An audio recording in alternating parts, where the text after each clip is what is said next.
বাড়িতে আমাকে একা রেখে সবাই মিলে ঘুরতে চলে গেল। চলো তাহলে তোমাদেরকে প্রথম থেকে আমার মন খারাপের গল্প বলি। সকালটা শুরু হয়েছিল ঠিক এইভাবে।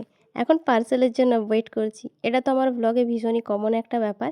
একটা আমাকে ওয়েট করতে হয় না, আমার বাড়ির সামনে এসেই ওরা ফোন করে। তবে আজকে ক্যাশ অন ডেলিভারি ছিল, ওই জন্য দাদা একটু আগেই কল করে দিয়েছিল।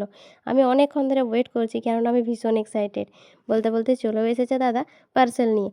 এত এক্সাইটেড থাকার কারণ হচ্ছে এই একটা শাড়ি অর্ডার দেওয়া আছে, এই শাড়িটা নিয়েই এখন বেরোনো হবে। আমার মা শাড়িটা নিয়েই যাবে, আর এটা মায়ের শাড়ি বলে দেখো প্রথম মা চলে এসেছে পার্সেল রিসিভ করতে। কখনো আসে না কিন্তু আমার পার্সেল আমিই রিসিভ করি। আজকে মাও চলে এসেছে, কেননা মাও ভীষণ এক্সাইটেড, যদি শাড়িটা ভালো আসে তাহলে শাড়িটা নিয়ে যাবে।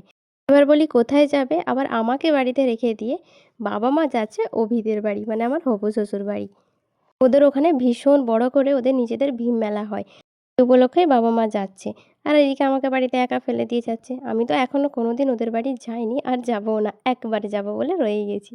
আগে আমার বাবা মা অনেকবার গেছে, মেলাতেই গেছিল অন্যান্য বছর, এই বছরও যাবে। এইদিকে আমি কতগুলো কুল নিয়ে চলে এসেছিলাম, সময়ের অভাবে না আমার ঠিকমতো কুল খাওয়াই হয় না দিনের বেলা, ওই রাত্রেবেলাতেই খাই। এইদিকে মা দাঁড়িয়ে দাঁড়িয়ে বিরক্ত হয়ে যাচ্ছে। মা মোটামুটি রেডি হয়ে আছে, ভাই এদিকে দোকান বন্ধ করতে পারছে না খদ্দারের চাপে, আর বাবা ওইদিকে গেছে মিষ্টি আর ফল টলগুলো কিনে আনতে। মাকে ডাকলাম এই দুলটা দেখাবো বলে। এটা মায়ের অনেক আগের একটা দুল, এখন এটা যদি বানাতে যাই একটা কিডনি তো শিওর বেচতে হবে, যে হারে স্বর্ণের দাম বেড়েছে। আর এদিকে অভি নিজেই চলে এসেছে ভাইকে আনতে। যাওয়ার কথা ছিল সেই 12টা, কিন্তু দোকানের চাপে বেরোতে বেরোতে এখন বাজছে 1:30, এখনও দোকান বন্ধ হয়নি। আমি আছি দোকানে, বাবাকে বললাম যাও তুমি রেডি হবে, তাই ও এখানে দাঁড়িয়ে রয়ে গেছে আমার সাথে গল্প করছে। এইদিকে আরেকজনের অবস্থা দেখো, ওকে চকলেট এনে দিয়েছে পিসাই, ওকে আমি এখন চকলেটটা চাইবো, দেখো অবস্থাটা। ও অনেকগুলো চকলেট এনে দিয়েছে, একটা একটা করে বের করবে। আমি বললাম আর বের করতে হবে না, তার আগে দেখাচ্ছি তোমাদেরকে কি করে দেখো। হাতটা পাতলাম, এই যে চকলেটটা দিচ্ছে দেখো হাতে জোর করে টিপে রেখেছে, কোনো মতেই দেবে না আমাকে। আমার হাতটাকে আবার সরিয়ে দিচ্ছে। যেদিনই কোথাও যাওয়া থাকে আমাদের দোকানে সেই দিন 3 গুণ খদ্দারের চাপ বেড়ে যায়। এই করে করে দেখো বাবা আবার দোকান খুলতে গেছিলো, আবার এখন দোকান বন্ধ করে আসছে। ভাই যাবে বলে অভি একটু আগেই আনতে এলো। যাবে কি যাবে না সেটাই ঠিক করতে পারছিল না, কিন্তু শেষমেশ জোরাজুরিতে রাজিই হয়ে গেছে, তাই অভি আনতে এলো। নয়তো বাবা মা সচরাচর যে গাড়ি করে যায় সেটাতেই যেত।